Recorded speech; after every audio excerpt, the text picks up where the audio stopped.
Hello students, today we are talking about the electoral reforms made by Indian government यानी भारत सरकार द्वारा चुनाव व्यवस्था में किए गए सुधारों का वर्णन करें। आज का जो हमारा क्वेश्चन ये रहेगा, जो भारत में चुनाव व्यवस्था है, जिन जो जो उसमें कमियां रही हैं, तो उनको सुधारने के लिए अब तक सरकार ने अपने स्तर पर क्या-क्या प्रयास किए हैं।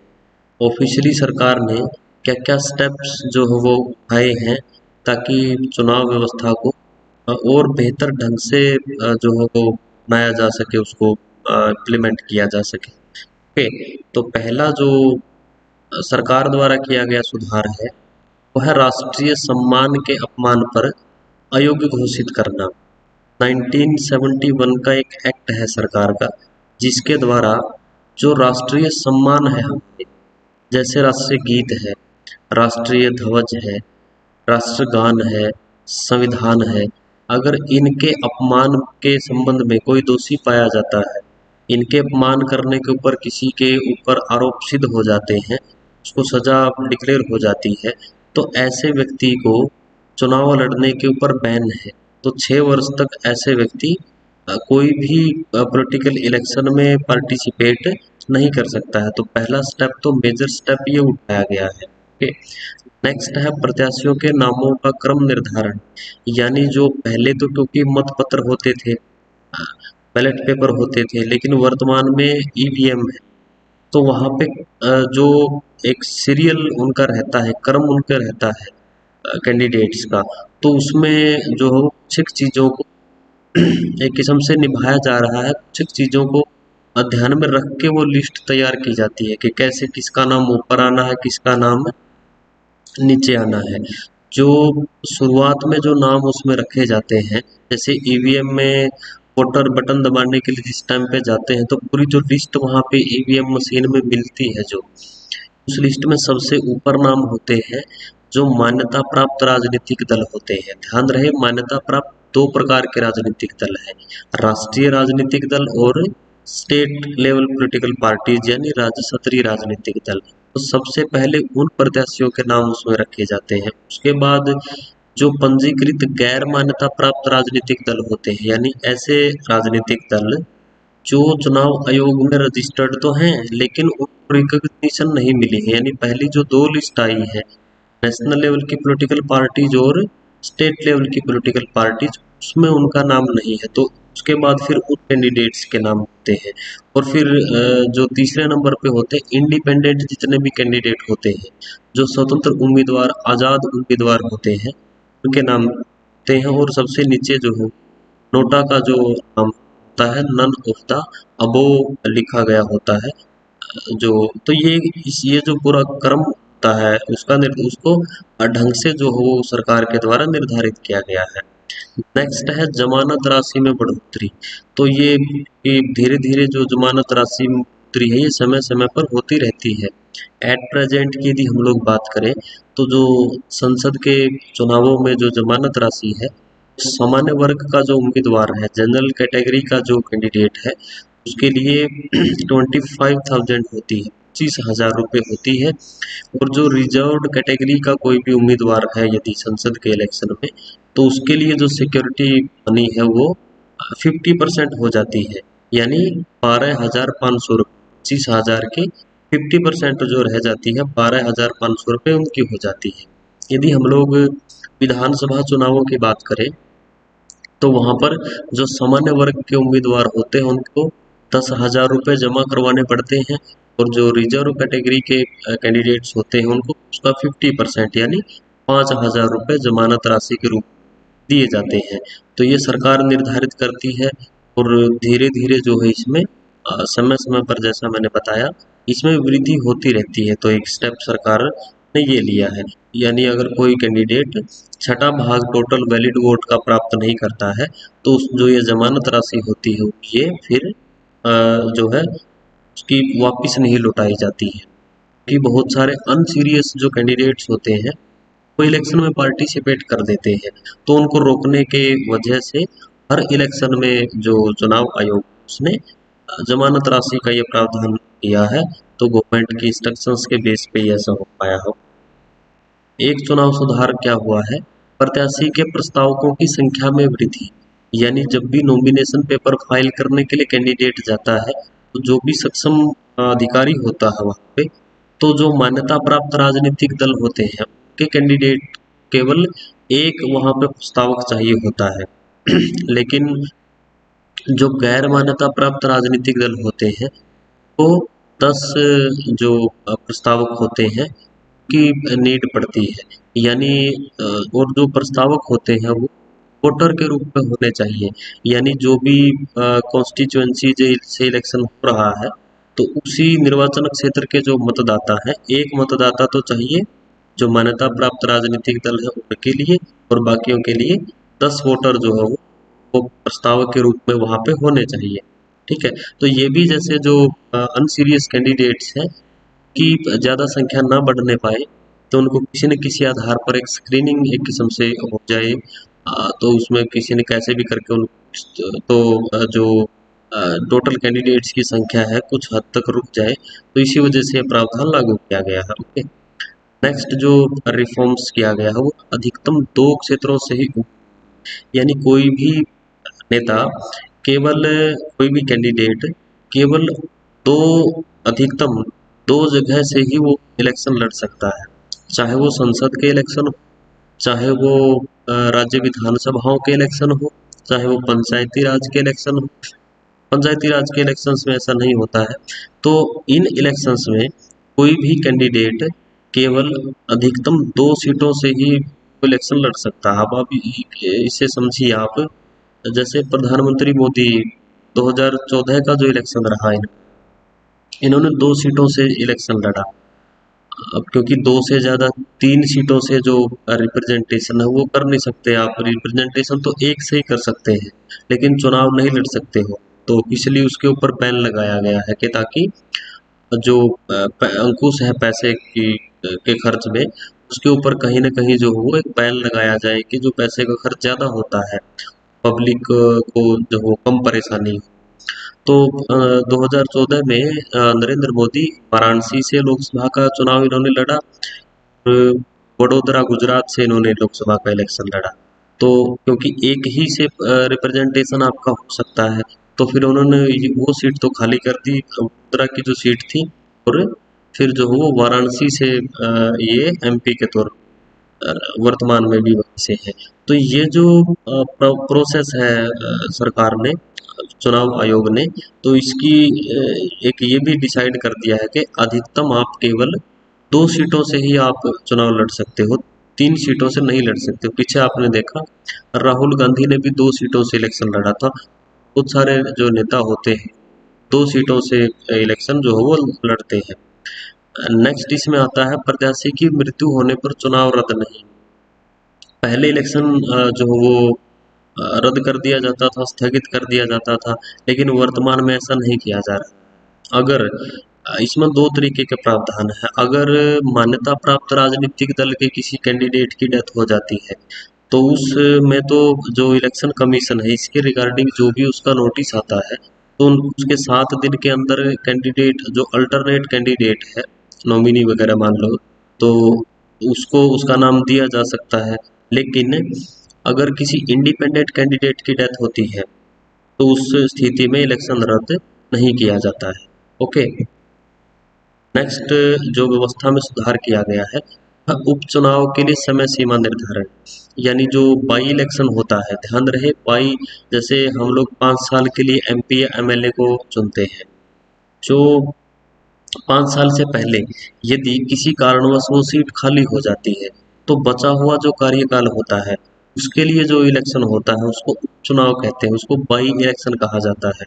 तो कोई भी सीट यदि खाली हो, तो उस सीट में 6 महीने के अंदर अंदर वहां पर इलेक्शन करवाना जरूरी होता है। लेकिन एक कंडीशन और इसमें ऐड कर दी गई है, यदि जो टेन्योर है जो उस सीट का 1 साल से कम रहता है, तो फिर जो है वो चुनाव करवाने की वहां पे जरूरत नहीं हो सकती है। वो जो पॉसिबिलिटीज है वो इलेक्शन कमीशन देखता है या नहीं।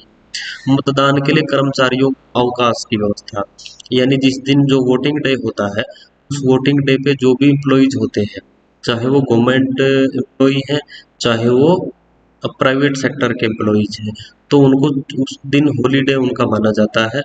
तो सवेतन अवकाश जो है वो दिया जाता है, यानी उनकी उस दिन की कोई सैलरी नहीं काटी जा सकती है। और जो भी सक्षम अधिकारी होता है, जो कॉम्पिटेंट अथॉरिटी होती है, तो उसको उनको छुट्टी देनी पड़ती है वोटिंग के लिए, मतदान करने के लिए। और अगर वो ऐसा नहीं करते हैं तो आर्थिक रूप से जुर्माना उनके ऊपर लगाया जा सकता है। तो इसके लिए अवकाश की व्यवस्था है। फॉर एग्जाम्पल आप ऐसे समझ लीजिए, मान लो जैसे पंजाब में इलेक्शन है और कोई कर्मचारी ऐसे हैं जो पंजाब से बिलोंग करते हैं, एज ए वोटर के रूप में वो पर रजिस्टर्ड है, लेकिन वो सर्विस कर रहे हैं हरियाणा में। तो हरियाणा में जो भी मान लो वो कोई कॉलेज में सर्विस कर रहे हैं, किसी और डिपार्टमेंट में सर्विस, किसी स्कूल में सर्विस कर रहे हैं, तो जो भी स्कूल और कॉलेज की जो कॉम्पिटेंट अथॉरिटी होगी उसको वोटिंग डे जिस दिन पंजाब में वोटिंग हुई है, तो उस डेट में उनको छुट्टी देनी पड़ेगी कि वो वहाँ पर एक मतदाता के रूप में रजिस्टर्ड है, तो ताकि वो मत वहाँ पे डाल सके। ओके। नेक्स्ट है ईवीएम और वीवीपैट का प्रयोग। तो वर्तमान में इलेक्ट्रॉनिक वोटिंग मशीन का प्रयोग हो रहा है संसद के इलेक्शंस में। 2004 से जो है वो इसका प्रयोग हो रहा है। राज्यों के इलेक्शन में कुछ पहले जो हो ट्रायल के तौर पर स्टार्ट हुआ, बाद में फिर 1998 में इसका स्टार्ट हो गया था ईवीएम का। तो मशीनों के द्वारा मतदान प्रक्रिया को एक किस्म से कंप्लीट करवाया जाता है। बटन दबा के जो हो कंफर्म हो जाता है कि आपने वो आपका वोट डल गया है। तो वर्तमान में मत पत्रों की जो व्यवस्था है वो, इसके अलावा जैसे नया एक आधुनिक जो एक तरीका है वो भी एक मशीन प्रयोग किया जा रहा है। वीवीपैट मशीन उसको कहते हैं, voter verifiable paper audit trial. यानी जो जो भी आपने वोट डाला है ईवीएम, तो उसकी वेरिफिकेशन के लिए एक मशीन साथ में रखी जाती है जिसमें आप 7 सेकंड तक एक विजिबल होती है रिसिप्ट, उसमें एक पर्ची जो है वो नजर आती है। उस पर आप देख सकते हैं कि आपने जिसको वोट डाला है उसी को वोट गया है या नहीं गया है। ठीक? तो इसका प्रयोग हो रहा है, तो ये एक सुधार किया गया है। नेक्स्ट जो रिफॉर्म्स हुआ है सरकार के द्वारा, हम मतदान केंद्रों पर कब्जा करने पर कठोर सजा। देखिए हम लोग जैसा मूवीज में देखते थे कि जो भी बाहुबली टाइप के जो नेता होते थे, तो वो चुनाव जीतने के लिए क्या करते थे, कैप्चरिंग करते थे। इसको मतदान केंद्रों पर कब्जा कहते हैं, बूथ कैप्चरिंग। पूरे बूथ के ऊपर कब्जा कर लेते थे और जो भी जैसे पब्लिक लाइन में लगी होती थी उनसे पर्ची लेके सारी अपने अपने जो भी बॉक्स होता था उसमें डाल लेते थे वो, और पूरे के पूरे बॉक्स को ही उठा ले जाते थे। तो ये जो इस टाइप की सिचुएशंस हैं, ये मे भी हो सकता है हरियाणा वाली साइड में इस तरह का नहीं हो, लेकिन जो ऐसे एरियाज हैं जो यूपी उत्तर प्रदेश का एरिया है, जो झारखंड का एरिया है, जो बिहार की राजनीति है, इस तरह की स्टेट्स में वहाँ पे बूथ कैप्चरिंग एक बहुत बड़ा इशू रहा है। तो इसको लेकर के स्ट्रिक्ट जो है वो पनिशमेंट का प्रोविजन किया है सरकार ने। तो इसके लिए अधिकतम जो हो 2 साल की सजा और आर्थिक जुर्माने का प्रावधान है। अगर जो वोटिंग करवाने वाले अधिकारी हैं कि वहाँ पे लगाओ कि इन्वॉल्वमेंट वहाँ पे मिलती है, तो उनके लिए 3 साल की अधिकतम सजा का प्रावधान किया गया है। तो किसी न किसी तरीके से कठोर सजा के द्वारा इसको रोके जाने की व्यवस्था करी गई है। और ये अधिकांश सतर पर ये रुक भी गया है। कैप्चरिंग जो हो वर्तमान में इस तरह की जो घटनाएं हैं वो नजर नहीं आती है। नेक्स्ट जो सुधार किया गया वो प्रचार अभियान की अवधि में कमी। देखिए जो नॉमिनेशन वाली प्रक्रिया पूरी जिस टाइम पे हो जाती है, उसके बाद फिर प्रचार अभियान स्टार्ट होता है। इलेक्शन कैंपेनिंग उसको कहते हैं। ये जो इलेक्शन कैंपेनिंग है ये पहले 20 डेज के लिए होती थी। 20 दिन चुनाव प्रचार करते थे जो जो भी प्रत्याशी होते थे, पब्लिक के बीच में जाते थे, रैली करते थे, जलसे जुलूस जो भी वगैरह जो का एक तरीका रहता था, अपना प्रचार जो वो करते थे। अब इस जो ये पूरी अवधि थी इसको घटा दिया गया है। इसको घटाया गया है, इसको 14 डेज के लिए कर दिया गया है। 2 वीक्स के लिए जो है कि प्रचार का भी टाइम मिलता है कैंडिडेट्स को, पार्टियों को। और घटाने के पीछे जो एक बड़ा जो रीजन है वो ये है कि एक तो पैसे की बर्बादी बहुत ज़्यादा होती थी, यानी जो पार्टियां हैं वो खर्चा करती हैं, प्रचार करती हैं, पब्लिक प्रलोभन दे के माहौल खराब होता है। प्रलोभन दे के उनको अपने पक्ष में करने का प्रयास रहता है। तो इस तरह की दिक्कतों को दूर करने के लिए इसको इसकी अवधि को रिड्यूस कर दिया गया है। ओके। नेक्स्ट है दल बदल पर सदस्यता की समाप्ति। यानी जो अगर कोई ऐसा कोई लीडर है जो दल बदल वाले जो विरोधी दल बदल विरोधी कानून है, जो 52वां संवैधानिक संशोधन और जो 91वां संवैधानिक संशोधन है, उसके द्वारा अगर कोई किसी को ये लगाओ कि ऐसा दल बदल का साबित हो गया है 2003 वाला जो एक एक्ट है उसके द्वारा भी, तो उसके ऊपर उसकी सदस्यता की समाप्ति हो सकती है दल बदल का, लेकिन उसके ऊपर होना बड़ा जरूरी है। दल बदल सदस्यता, दल बदल की के आरोप में यदि ये लगाओ कि किसी की सदस्यता के ऊपर यदि क्वेश्चन है तो उसकी सदस्यता रद्द की जा सकती है। हालांकि उसमें लूप होल है, उस विषय में हम लोग बाद में बात करेंगे। तो एक ये प्रोविजन उसमें किया गया है। ओके। नेक्स्ट है प्रत्याशियों को आपराधिक रिकॉर्ड की सूचना देना अनिवार्य है। जिस टाइम पे कोई भी कैंडिडेट है अपना नॉमिनेशन पेपर फाइल करता है तो उसके लिए दो चीजें बड़ी महत्वपूर्ण हो गई है वर्तमान में। एक तो बैंकिंग डिटेल देना पूरी, और सेकंड है जो अगर उसके अगेंस्ट कोई आपराधिक मामला पहले दर्ज था तो वर्तमान में उसका क्या स्टेटस है, या फिर एट प्रेजेंट उसके ऊपर कौन से केस दर्ज है, किस थाने में दर्ज है, उसको सजा हो चुकी है, चार्जशीट दाखिल हो चुकी है, क्या हो चुका है, यानी उसका एक्चुअल जो स्टेटस होता है, लेटेस्ट जो उसका उसकी अपडेट होती है, तो वो उसकी सूचना देना बड़ी जरूरी होता है। ओके। नेक्स्ट आता है मतदाताओं के लिए पहचान पत्र जारी करना। वोटर्स के लिए आइडेंटिटी कार्ड को लागू किया गया है। 10वें चुनाव आयुक्त रहे, मुख्य चुनाव आयुक्त रहे टीएन शेषन, जिसको रिमार्केबल डिसीजंस के लिए जाना जाता है, और इलेक्शन रिफॉर्म्स के लिए जो है उनका जो बड़ा नाम उनका माना जाता है। तो टीएन शेषन ने पहचान पत्र लागू किए थे।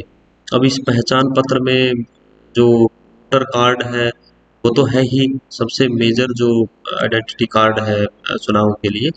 इसके अलावा जैसे यदि ये नहीं है किसी के पास, या फिर लेटेस्ट जो अपडेटेड नहीं है गवर्नमेंट लोकल गवर्नमेंट के द्वारा, तो फिर जो भी जैसे अदर जो डॉक्यूमेंट्स हैं वो 10 से ऊपर डॉक्यूमेंट्स है, 11-12 डॉक्यूमेंट्स है उसमें, तो उन डॉक्यूमेंट्स को दिखा करके आपका वोटर लिस्ट में नाम होना चाहिए, देन आपको डालने दिया जाएगा। विदाउट आइडेंटिटी कार्ड जो है, आइडेंटिटी कार्ड कोई सा भी हो सकता है, आपका बैंक की कॉपी हो सकती है, कोई आपकी पासबुक वगैरह, कोई आपका लाइसेंस, ड्राइविंग लाइसेंस हो सकता है, आधार कार्ड हो सकता है, तो कोई भी जैसे आपका इस तरह का एड्रेस प्रूफ देने वाला कोई कार्ड हो सकता है, या फिर वोटर कार्ड ही हो सकता है। तो उसके विदाउट जो हो आप वोटिंग नहीं कर सकते हो। नेक्स्ट है मतदान केंद्र पर शस्त्र सहित जाने पर अंकुश। यानी आर्म लेके, आर्म्ड होके पोलिंग बूथ के ऊपर आप नहीं जा सकते हो, हथियार लेकर के आप पोलिंग बूथ के ऊपर नहीं जा सकते हो, तो इसके लिए मनाही करी गई है। अगर कोई मान लो ऐसा करने की कोशिश करता है तो उसके लिए सजा का प्रावधान है, जुर्माने का भी प्रावधान उसके लिए किया गया है। तो ये इसके अलावा भी एक दो जैसे वो जो बड़े सुधार है वो चुनाव आयोग के द्वारा कह लीजिए आप, या फिर भारतीय सरकार के द्वारा कह लीजिए, तो ये इस टाइप के जो इलेक्शन रिफॉर्म्स हैं तो इनके पीछे जो है वो सरकार ने स्टेप्स उठाए हैं, और चुनाव सुधारों को लेकर के कुछ हद तक जो अपनी जिम्मेदारी है वो निभाई है। Okay, thank you.